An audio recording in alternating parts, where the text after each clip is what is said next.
Hey everybody, my Christian Narrative 2 class. We are in week 4 and we were talking about the atonement. It gets heavy this week.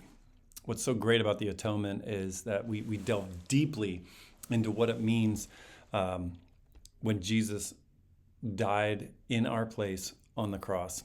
And, there's been in the past kitschy, kind of cutesy, fun ways of talking about what the atonement is and how it is the at-one-ment, that we can become at one with God because of what Jesus did. So I think it's helpful in some ways for some people that like wordplay. That might be great for them. And I don't think there's anything inherently wrong with it. I'm sure some of you have used it maybe perhaps in the past in talking about not just your relationship with God, but just the whole affair of what it means to be saved or what Jesus did for us on the cross.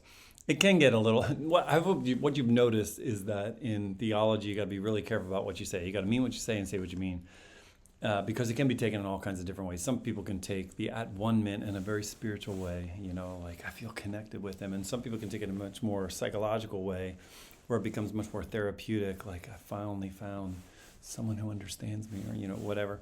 And it could also be in a way that's very surface level. Nobody knows exactly what it means unless you really unpack it. So all that is to say, we got to be careful about the atonement because the atonement is a multi-dimensional, not single theory type of thing. Okay, scholars emphasize that there is no single metaphor that fully captures what Jesus accomplished on the cross. The New Testament uses a range of ideas, a range of metaphors. There's sacrifice, there's victory, reconciliation, justification, and it all communicates separate aspects or maybe like overlapping aspects of that one truth.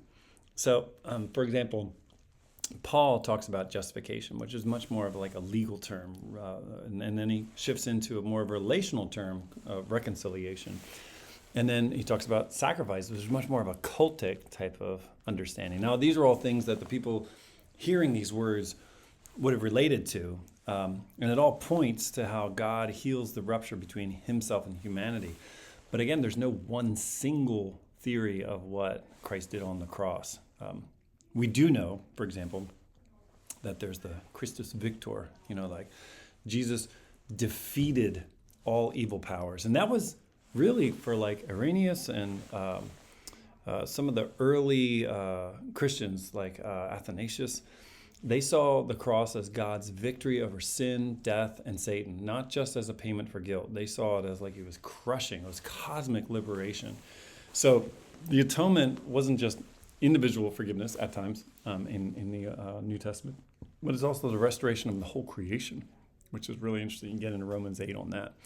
But more recently, we have looked at penal substitution. And again, getting back into the much more law aspect of what the theology of the cross means, that Christ bore the punishment due to sinners on the cross. And modern scholarship kind of nuances this a little bit. John Stott talked a lot about it. Tim Keller made it much more popular as a biblically faithful witness of what Jesus did. But the emphasis in this particular perspective has much more to do with like justice, divine love and justice coming together, and God personally bearing the cost of reconciliation. Sometimes it's nuanced that it's participation in union with Christ. So we're united with him in his death. We're also united with him in his resurrection.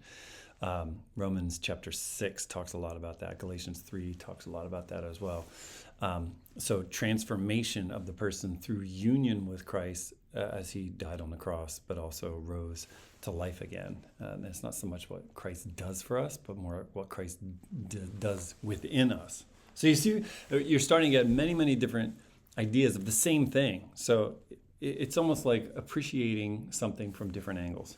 So it's not like they're different things, but they're all just facets of what the one thing is. And I would say overall, it is a revealing of the divine nature and the covenant faithfulness of God, both in the Old Testament and the New Testament, where Jesus says, I give you a new commandment, of the new covenant.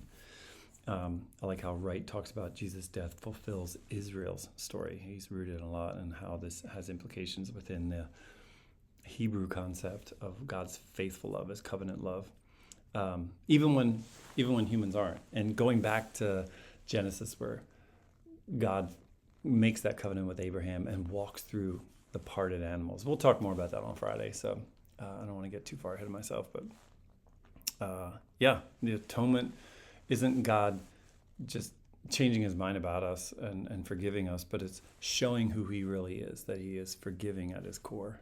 Isn't that crazy?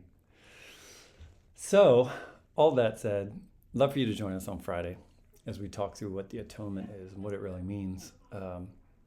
And then to get your thoughts on it and how we can use this eventually, not just for dusty theology that sits on a shelf in our minds, but is born out in just our practices, but also in our speech, how we talk about what it means to follow Jesus. So hopefully we'll see you on Friday. And as usual, if you have any questions, you have any thoughts, concerns, shoot me a message. I'll see you on Friday.